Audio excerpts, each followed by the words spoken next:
வணக்கம் நண்பர்களே. மாவட்ட நீர்த்துறை வேலைவாய்ப்புக்கான வேலைவாய்ப்பு பணிகள் குறிப்பாக பார்த்திங்கன்னா அதிகப்படியான எண்ணிக்கை உள்ள அலுவலக உதவியாளர், அதுக்கு அடுத்தாற்போல் வாட்ச்மேன், மசாஜி, தூய்மை பணியாளர், கார்டனர், அப்புறம் டிரைவர், அப்புறம் 10ஆம் வகுப்பு தரத்திலான reader, examiner, senior, junior feeling போன்ற எல்லா பதவிகளுக்கான போட்டிகளுக்குமே அஃபீஷியலாக ஸ்கோர் ரிலீஸ் பண்ணிட்டாங்க. இதில் பார்த்திங்கன்னா எதிர்பார்த்த ஸ்கோர் எல்லாருக்கும் கிடச்சிருக்கா அப்படின்னா, நிறைய பேர் நம்ம எக்ஸாம் அட்டன் பண்ணி முடித்த உடனே என்ன சொன்னாங்கன்னா, நான் 100க்கு 100 எடுத்திருக்கேன், என்ன இவ்வளோ ஈஸியாக இருக்குது அப்படின்னு எக்ஸாம் எழுதுன அன்னைக்கு எல்லாருமே ஒரு பேசு பொருளாக இந்த விஷயம் சரிங்களா, எல்லாருக்குமே தெரியும். எக்ஸாம் பேப்பரை அட்டன் பண்ணிட்டு வெளியே வந்தோன்னே அதுக்கடுத்த போல் பார்த்திங்கன்னா அஃபிஷியல் ஆன்சருக்கு ரிலீஸ் பண்ணாங்க சரிங்களா. அதை பார்த்த உடனே ஒரு சில பேர் 1 மார்க் 2 மார்க் கம்மியாக வரும் அப்படின்னு ஃபீல் பண்ணாங்க. இப்போ 3ஆல் அஃபீஷியலாகவே அவங்க ஸ்கோர் ரிலீஸ் பண்ணும்போது எல்லாருமே எதிர்பார்த்த மார்க்கு சொல்கிறாங்கன்னா கிடையாது, அதோட ஒரு 10 மார்க் கம்மியாக தான் சொல்கிறாங்க என்கிட்ட. ஸோ நம்ம எல்லா ஸ்டூடெண்ட்ஸும் தொடர்ந்து ஃபாலோ பண்ணுறோம். இப்போ கூட நிறைய பேர் வாட்ஸ்அப்பில் எனக்கு ஸ்க்ரீன்ஷாட் அனுப்பிச்சி விட்டாங்க. அவங்க என்கிட்ட ஏற்கனவே எக்ஸ்பெக்ட் பண்ண மார்க்கும் இப்போ கம்பேர் பண்ணப்போ ஒரு 5 மார்க் 6 மார்க் கம்மியாக இருக்குது ஓகேங்களா. ஸோ அப்போ நீங்கள் ஒரு கட் ஆஃப் என்ன ப்ரிடிக்ஷன் பண்ணுறீங்க அப்படிங்கிற ஒரு கேள்வி எல்லாருமே என்கிட்ட கேட்குறீங்க. கட் ஆஃப் ப்ரிடிக்ஷன் ஏதாவது சொல்ல முடியுமா அப்படி காலையில் நிறைய கால்ஸ் வந்துச்சு சரிங்களா. நான் எல்லா காலையும் அட்டன் பண்ண முடியல, ஏன்னா எனக்கே பார்த்தீங்கன்னா ஃபோன் கால் அட்டன் பண்ணி ரொம்ப ஓஞ்சி போயிட்டேன் சரிங்களா. இப்போ நானே அதுக்கு ஒரு வீடியோ பண்ணிடலாமே தான் இந்த காணொலி. அதாவது இன்னும் ஒரு சில தினங்களில் அஃபீஷியலாகவே அவங்களே மாவட்ட வாரியாக கட் ஆஃப் ரிலீஸ் பண்ணிடுவாங்க. இப்போ கட் ஆஃப் யாருக்கு ரொம்ப கம்மியாக இருக்கும், ஸ்கோர் கொஞ்சம் ஒரு லோவா 70 மார்க்னாச்சும் எடுத்திருக்காங்க, அவங்களுக்கு கம்மியாக இருக்குன்னா அது டிஸ்ட்ரிக்ட் வீடோ கேட்டகரி மட்டும்தான்.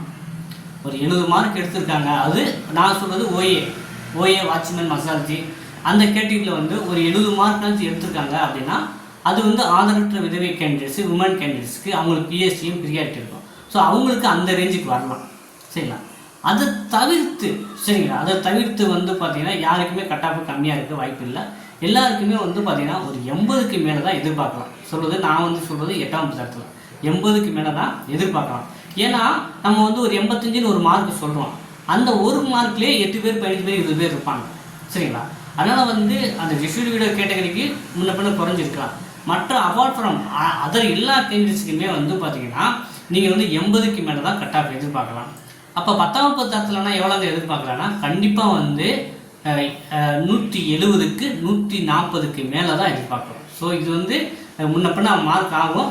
170க்கு 140 இதுலேயுமே 10th லெவலில் டிஸ்ட்ரிக்ட் வீடியோ கேட்டகரிக்கு மட்டும்தான் கொஞ்சம் கம்மியாக இருக்கும். மற்றபடி அனைத்து பிரிவினர், நீங்கள் எஸ்சியாக இருந்தாலும், எஸ்சிஏ இருந்தாலும், எஸ்டியாக இருந்தாலுமே உங்களுக்கு கட் ஆஃப் 140க்கு மேலே தான் இருக்க வாய்ப்பு இருக்குது. அப்புறம் பிசி முஸ்லீம் கேட்டகரி, அதாவது உங்கள் மாவட்டத்தில் பிசி முஸ்லீம் இருந்தாங்கன்னா அவங்களுக்கு கொஞ்சம் மார்க்கு கம்மியாக இருக்குது. ஏன்னா நிறைய மாவட்டத்தில் பிசி முஸ்லீம் கோட்டாவே இல்லை. ஸோ ஒரு சில மாவட்டத்தில் ரேராக தான் அப்ளை பண்ணியிருக்கிற மாதிரி நம்மகிட்ட உள்ள ஸ்டூடெண்ட் சொல்லும்போது தெரியுது. அப்போ பிசி முஸ்லீமுக்கு கொஞ்சம் மார்க்கு கம்மியாக இருக்க வாய்ப்பு இருக்குது. அதை தவிர்த்து BC, MBC, DNC, SC, SCA சரிங்களா. ஸோ இந்த கேட்டகரிலாம் 80க்கு மேலே 8ஆம் தரத்தில் எதிர்பாருங்க. அதே போல் நீங்கள் 10th லெவலில் பார்த்தீங்கன்னா நீங்கள் 140க்கு மேலே எடுத்துருந்தீங்கன்னா ஓரளவு எதிர்பார்க்கலாம். நீங்கள் 150 மேலே எடுத்துருந்தீங்கன்னா கன்ஃபார்ம் எதிர்பார்க்கலாம். இல்லை 140க்கு மேலே எடுத்தீங்கன்னா ஓரளவு ஒரு பாசிலாக தான் ஒரு பாசிபிலிட்டி இருக்குது ஓகேவா. ஸோ இதையும் நான் சொல்லிக்கிறேன். ஏன்னா நிறைய பேர் நிறைய கால்ஸ் வருது சரிங்களா. நான் சொல்கிறதுலாம் அப்படியே நடக்குமானா கிடையாது, அதுவே மாறுதலுக்கு உட்பட்டதான் சரிங்களா. ஸோ நம்ம நம்மகிட்ட ஸ்டடி மெட்டீரியல் வாங்கினவங்களே ஒரு 1000க்கு மேலே இருக்காங்க. அவங்க நிறைய பேர்ட்டு கேட்டிருந்தேன், எனக்கு ஸ்க்ரீன்ஷாட் கொடுங்கன்னு. அப்புறம் கமாண்ட்லேயே ஒரு 200-300 கமாண்ட்ஸ் நான் பார்த்தேன். ஸோ அவ்வளோ பேர் கமாண்ட் பண்ணியிருக்காங்க, நான் இவ்வளோ ஸ்கோரு என்னென்ன கம்யூனிட்டி அப்படின்ட்டு. இப்போ பார்த்தீங்கன்னா இதுலேயே ரொம்ப ஒரு ஈஸியான எக்ஸாம்னா வாட்ச்மேன் மசாஜ் தான். எல்லாருக்குமே தெரிஞ்சது வாட்ச்மேன் மசாஜ் என்கிட்ட ஸ்டடி மெட்டீரியல் வாங்குறவங்க ஒருத்தவங்க பண்ணாங்க. அவங்க வயசு 40க்கு மேலே இருக்கும். ஸோ அவங்க என்கிட்ட என்ன சொன்னாங்க அப்படின்னா, அஃபீஷியல் ஆன்சருக்கே பார்த்து நான் 100க்கு 100 எடுத்திருக்கேன் அது மாதிரி சொன்னாங்க. அப்போ ரொம்ப ஈஸியான எக்ஸாம் எதுனா வாட்ச்மேன், மசாஜி, தூய்மை பணியாளர். அதுக்கு 85க்கு மேலே தான் ஓரளவு எல்லோரும் எதிர்பார்ங்க. நான் 70 எடுத்திருக்கேன், 60 எடுத்துருக்கேன்னா அந்த வாட்ச்மேன், மசாஜி, தூய்மை பணியாளருக்கு வந்துடாங்க கண்டிப்பாக வந்து 80க்கு மேலே தான் 85க்கு மேலே தான் இருக்க போகுது. சரிங்களா? ஓஏ கூட கொஞ்சம் மாடல் கொடுப்போம். 80க்கு மேலே எதிர்பார்க்கலாம். அந்த வாட்ச்மேன், மசாஜ், தூய்மை பணியாளர், கார்டன் போட்ட பணிகளுக்கு 85க்கு மேலே தான் எதிர்பார்க்க முடியும். ஏன்னா அவ்வளோ ஈஸியாக யாருமே கேட்க மாட்டாங்க. சரிங்களா? என் பையன் வந்து 5வது படிக்கிறான், அவனே வந்து அதுக்கு ஆன்சர் பண்ணான். ஸோ அந்த அளவு வந்து தமிழாக இருக்கட்டும் சரி, மற்ற இதெல்லாம் அவ்வளோ ஈஸியாக இருந்தது. ஓகேங்களா? வாட்ச்மேன், மசாஜி, தூய்மை பணியாளர், கார்டன் பண்ணுற பணிகளுக்கு அதுக்கு வந்து 85க்கு மேலே எதிர்பார்க்கலாம். அப்போ அவர் வந்து பார்த்தீங்கன்னா இந்த ஓஏக்கு வந்து 80க்கு மேலே ஓரளவு எதிர்பாருங்க. அப்புறம் வந்து reader examiner, senior fail, junior ஃபெயிலுக்கு வந்து நீங்கள் வந்து 170க்கு 169, 169க்கு 140க்கு மேலே இருந்துச்சுன்னா ஓரளவு எதிர்பார்க்கலாம். 150க்கு மேலேனா ஓரளவு கன்ஃபார்மே நீங்கள் நெக்ஸ்ட் லெவல் போகிற வாய்ப்பு இருக்குது. அதையுமே ஒவ்வொரு மாவட்டத்தில் உள்ள காலிப்பணிகள் எண்ணிக்கை, விண்ணப்பித்தவங்களுடைய எண்ணிக்கை, அப்புறம் வந்து பார்த்தீங்கன்னா கம்யூனிட்டி வைஸாக கட் ஆஃப் பொறுத்து வேறுபடுங்க. சரிங்க, அதையுமே நான் நிறுத்தமாக சொல்லிடுறேன். ஏன்னா நம்ம வந்து நிறைய பேர் வந்து ஒரு கட் ஆஃப் வந்து சொல்லுங்கன்னு கேட்டதுனால தான் இந்த காணொலி பண்ணுறேன். நம்ம ஒரு சர்வே ஃபார்ம் எடுத்து மறுபடியும் உங்களுக்கு பண்ணுறதுக்கு நமக்கு டைம் இல்லை.